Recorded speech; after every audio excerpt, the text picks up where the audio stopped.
Picture this. Tonight, you're standing in front of a mirror. The world is silent. No noise, no distractions.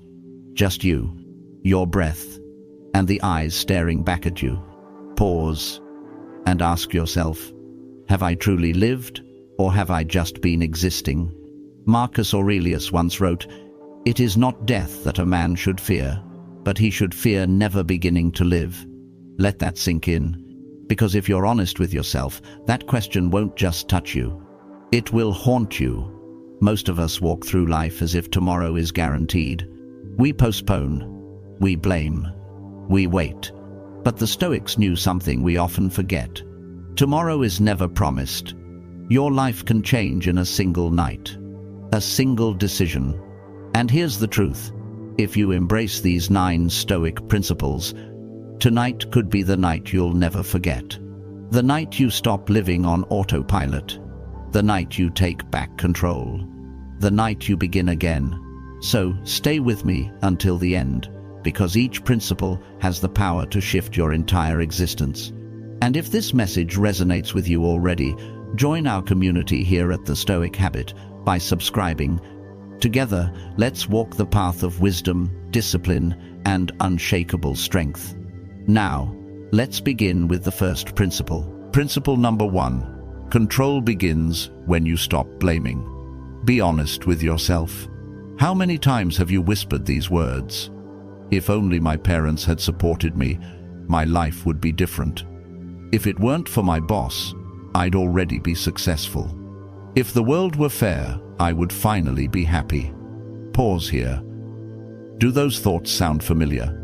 Every single time you blame someone else, you hand over your power. You place the steering wheel of your life in someone else's hands. You become a puppet pulled by the strings of circumstance. The Stoic philosopher Epictetus said it clearly. Men are disturbed not by things, but by the view which they take of them. Events don't crush you. Your interpretation does. And here lies the choice. When you blame, you choose to be a victim. When you take responsibility, you choose to be a warrior. Let me give you a picture. 2 people lose their jobs on the same day. One curses the economy, the boss, the system. The other sits down, breathes deeply, and asks, "What can I do now?" Fast forward 1 year.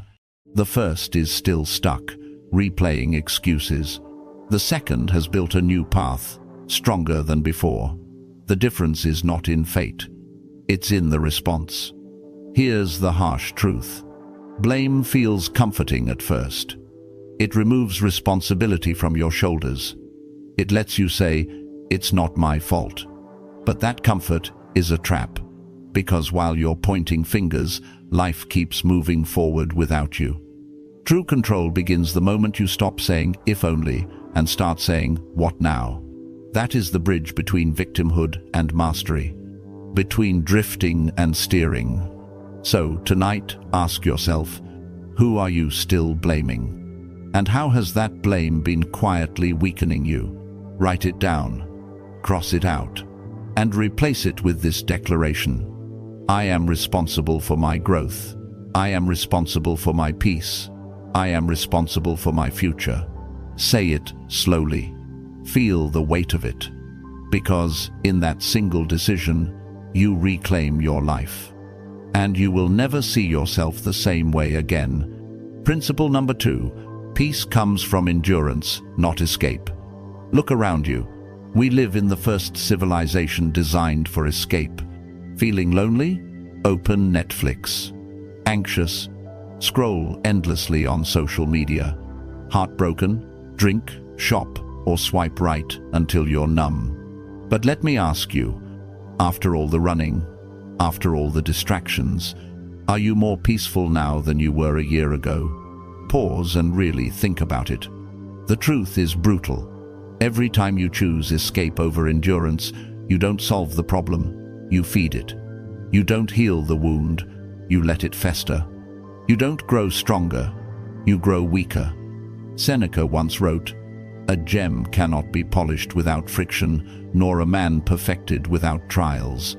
Diamonds form under pressure. Steel is forged in fire. And the human spirit? It is revealed in struggle. Let me paint a picture. Two people experience the same heartbreak.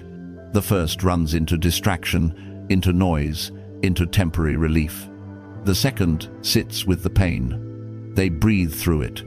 They ask, "What is this teaching me? What strength am I discovering?" 1 year later, the first is still running. The second has transformed. Peace came not from avoidance, but from endurance. This is the paradox our culture hides from us. Peace is not found in escaping difficulty. Peace is forged in the fire of facing it. And listen carefully. Endurance does not mean being a doormat. It doesn't mean tolerating abuse or surrendering to unfairness. Endurance means standing tall in the storm and saying, "Yes, this is heavy, but I am stronger than I thought. Yes, this is painful, but I will not bow down to it. Yes, this is difficult. But difficulty is where I discover who I really am. That is when true peace enters. Not because the storm is gone, but because you are no longer afraid of the rain. So tonight, when your mind whispers, escape, pause, breathe, and whisper back, "I will not run. I will endure. I will find peace not by avoiding the storm, but by walking through it with my head held high." Say it out loud, because endurance is not punishment. Endurance is preparation for the stronger, freer, unshakable version of you that is waiting on the other side. Principle number 3.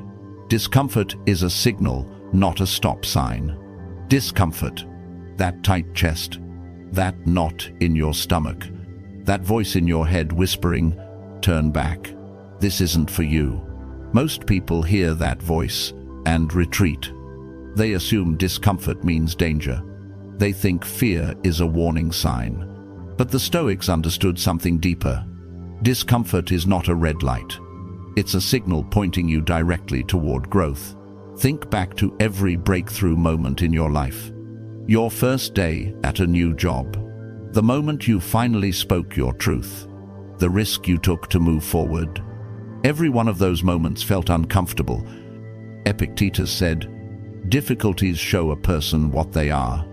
In other words, discomfort is a mirror. It reflects your current limits. It reveals your hidden fears. It exposes your untapped strength. And here's the beautiful part.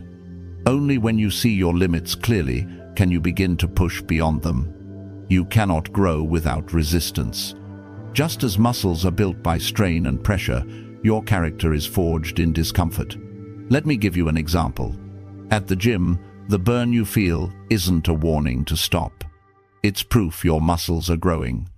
In life, that same burn, the nervousness before a hard conversation, the fear before chasing your dream, that's not damage. That's transformation happening in real time. Marcus Aurelius wrote, "The impediment to action advances action. What stands in the way becomes the way." The obstacle is not blocking your path, it is the path. So here's the challenge. Stop treating discomfort as an enemy. Start treating it as your compass. When you feel fear about starting the business, that's the direction. When you feel anxious about setting boundaries, that's the work. When you feel resistance toward discipline, that's the training ground. Tonight, whisper this to yourself. This discomfort is not a stop sign. It is a signal that I'm exactly where I need to be. Say it slowly. Breathe it in. Because the life you want is waiting just on the other side of discomfort. Principle number 4. Silence is strength. In a world addicted to noise, silence has become rare and powerful. Right now, millions of people are arguing online, typing furious comments, desperate to have the last word. They think volume equals power. They believe the loudest voice wins. But true strength is not measured by how loudly you speak. It's measured by the discipline to stay silent when silence speaks louder than words ever could. Epictetus reminded us, "We have 2 ears and 1 mouth so that we can listen twice as much as we speak." But silence is more than listening. Silence is strategy.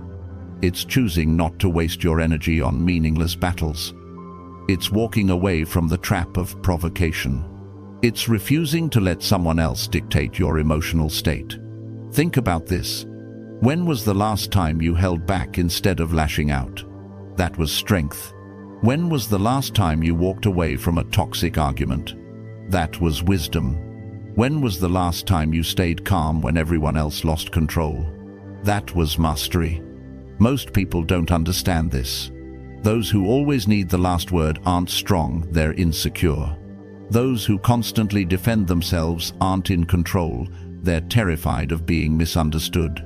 But the one who stays composed, the one who lets silence carry the truth, commands respect without demanding it.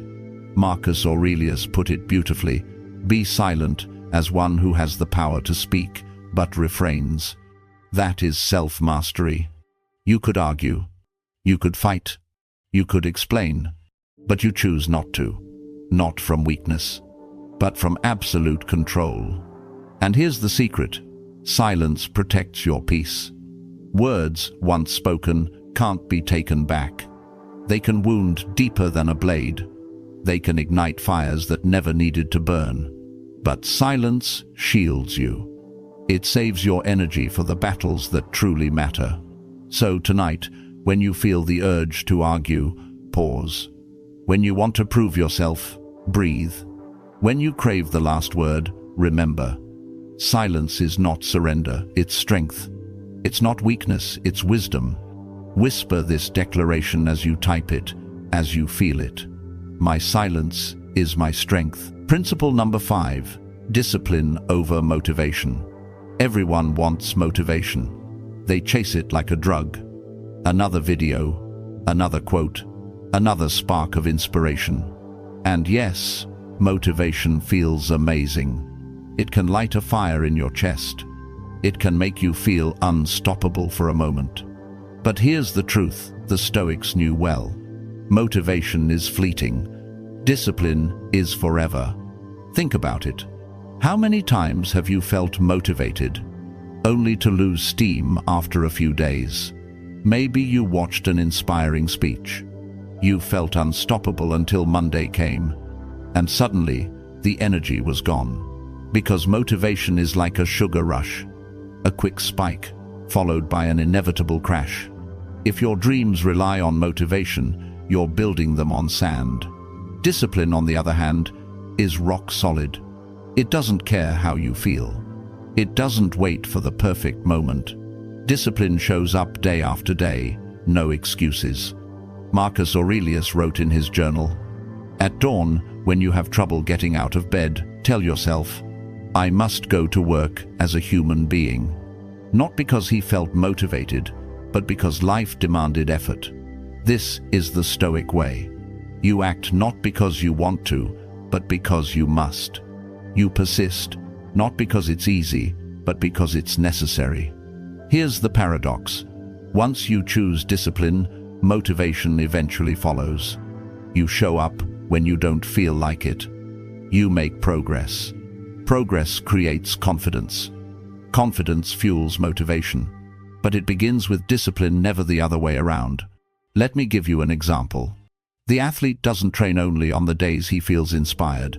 The writer doesn't write only when the muse appears. They build systems. They create routines. They commit. And in that commitment, something beautiful happens. Freedom. Because discipline frees you from the endless negotiation with yourself. No more asking, do I feel like it today? The decision is already made. So tonight, make that decision. Whisper this declaration to yourself. Discipline is my freedom. Because motivation may start the fire, but only discipline will keep it burning until your dreams become reality. Principle number 6. Detachment is the highest form of self-respect. Most people think self-respect comes from achievement, from recognition, from being validated by others, from the car they drive, the title on their business card, or the number of followers they have. But the Stoics taught us something revolutionary. The highest form of self-respect is not about gaining more. It's about needing less. Detachment is freedom. It is the ability to say, I am whole, even if I lose this job. I am complete, even if this relationship ends. I am enough, even without applause. Epictetus said it clearly. Wealth consists not in having great possessions, but in having few wants. When you cling to things, to people, to outcomes, you become their prisoner. You tie your peace to what you cannot control. And every time life takes one of those things away, your spirit breaks. But when you practice detachment, you reclaim your power. You stop being enslaved by possessions that can break, by relationships that drain your energy, by opinions that were never yours to carry. Let me give you a picture. Two people face the same heartbreak. One clings desperately, begging for what's gone, losing themselves in the process. The other allows the loss, breathes through the pain, and whispers, "This does not define me. I remain whole." Which one is truly free? Detachment does not mean you stop caring. It doesn't mean you become cold or indifferent. It means you love without clinging. You give without losing yourself. You show up fully while staying free inside. Marcus Aurelius reminded himself daily, you could leave life right now. Let that determine what you do and say and think. Everything is temporary. Your possessions, your status, even your closest relationships. So why attach your worth to what can vanish in a moment? Tonight, ask yourself, what have I been clinging to that no longer serves me? A toxic relationship? A draining job? The approval of people who don't even respect themselves? Write it down, and then whisper this declaration. Detachment is my self-respect. My peace is not for sale. My worth is not up for negotiation. I am free. That is the moment you stop being owned by the world and begin to own yourself. Principle number 7. Your mind is a garden. Protect what you plant. Right now, inside your head, a garden is growing. Every thought, every idea, every word you consume. It's a seed. Some seeds grow into resilience, wisdom, and courage. Others sprout into fear, envy, and weakness. And here's the reality most people never face. You are the gardener. You decide what takes root. Marcus Aurelius wrote, "The soul becomes dyed with the color of its thoughts." If your mind is filled with negativity, comparison, and fear, your life will reflect that. But if you deliberately plant gratitude, discipline, and peace, your life will flourish, no matter the storm outside. Think about what you've fed your mind this week. The shows you binge, seeds. The conversations you entertain, seeds. The posts you scroll through endlessly, seeds. The people you surround yourself with, their energy, their attitude, those are seeds too. If you let toxic voices plant weeds in your mind, don't be surprised when your inner world feels overgrown with chaos. But if you protect your mental soil, if you plant wisely, you'll create a sanctuary inside yourself that no storm can destroy. Here's the part most people miss. It's not just about planting good seeds. It's about pulling out the weeds. Bitterness, envy, self-doubt. If you don't remove them, they will choke the life out of everything good you're trying to grow. And, yes, tending a garden takes work. You don't plant a seed of courage today and wake up fearless tomorrow. Growth is slow, but every day you water the right thoughts. Every day you choose better inputs. You are reshaping your inner world. Picture two people. One consumes gossip, negativity, outrage day after day.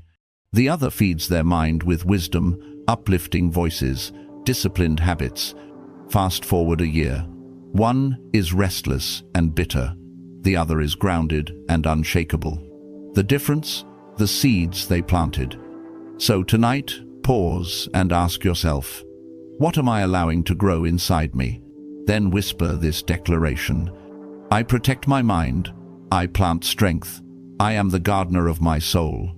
because your future will always bloom from the garden you tend today. Principle number 8. You can't heal in the same environment that broke you. Here's a hard truth most people don't want to face. You cannot heal in the same environment that hurt you. Time alone doesn't heal. You could wait 5 years, 10 years, even a lifetime. But if you stay in the same toxic soil, the wound will keep reopening. Think about a seed. If you plant it in poisoned ground, no matter how much water or sunlight it gets, it will never grow into what it was meant to be. The same is true for you. Epictetus warned, "Keep company only with those who uplift you, whose presence calls forth your best," because your environment is either healing you or breaking you further. There is no neutral ground. Let me give you a picture. Someone leaves a toxic relationship but stays surrounded by the same friends who remind them of the past. Someone wants to recover from addiction, yet spends every night in the same places that fed the addiction. Someone longs for peace, but fills their home with clutter, chaos, and constant noise. How can healing ever happen there? Healing requires courage. Sometimes it means walking away from people you still love. Sometimes it means creating boundaries that others won't understand. Sometimes it means redesigning your space, your routines, even your daily habits. And remember, changing your environment doesn't always mean moving cities or starting over from zero. It can be as simple as unfollowing toxic voices online. It can be as powerful as creating a room that feels like a sanctuary. It can be choosing different people to share your time with. Marcus Aurelius reminded himself, "The things you think about determine the quality of your mind. If your surroundings constantly fill your mind with pain, with chaos, with noise, your spirit will stay trapped. But when you choose an environment of peace, order, and discipline, your healing begins." So tonight, take inventory. Look at your relationships, your home, your habits, your inputs. Ask yourself honestly, am I still trying to heal in the same place that broke me? If the answer is yes, then whisper this declaration: I choose to protect my healing. I choose to create the environment I deserve. That decision could be the first step toward freedom. Principle number 9. Every moment is a choice, power or pain. Every moment of your life presents you with two doors. One leads to power. The other leads to pain. Not the kind of pain that life throws at you, but the suffering you create when you give away your control. Think about it. Someone insults you. You can choose pain. React with anger. Replay their words in your mind. Let them live rent-free in your head. Or you can choose power. Stay calm, stay silent, and protect your peace. Life throws hardship at you. You can choose pain. Complain, blame, drown in self-pity. Or you can choose power. Accept the challenge, endure with courage, and rise stronger. Marcus Aurelius wrote, "You have power over your mind, not outside events. Realize this, and you will find strength." That is the secret. No one can force you to surrender your peace unless you hand it to them. Here's the difference. Pain is reaction. Power is response. Pain makes you a victim. Power makes you unshakable. Pause and reflect. How many times this week did you choose pain without realizing it? The unnecessary argument, the resentment you kept alive, the negative thought you fed over and over. And how different would your week have been if, in those moments, you chose power instead? The Stoics never denied emotions. They felt fear, anger, sadness, just like us. But they refused to let emotions become their master. Epictetus said, "It's not what happens to you, but how you react to it that matters." That reaction, that single choice, shapes your destiny. So tonight, when life tests you, and it will pause, take a breath. Ask yourself, will I choose power or will I choose pain? Then whisper this declaration: I choose power, I choose calm, I choose control. Because at the end of your life, You won't remember the insults. You won't remember the setbacks. You'll remember the moments you stood tall, when you mastered yourself instead of being mastered by the world. Every moment is a choice. Choose power. Conclusion. The Destiny Knight. You've now heard all 9 principles, but wisdom only becomes power when you act on it starting tonight. You have 2 choices. Keep scrolling, or place your hand on your heart and whisper, "Tonight, I begin my transformation. One night, one decision, and you'll never be the same." If this message spoke to you, give this video a like, share it with someone who needs it, and join our community by subscribing to the Stoic Habit. And in the comments, write this simple vow: I choose strength. Your journey begins now.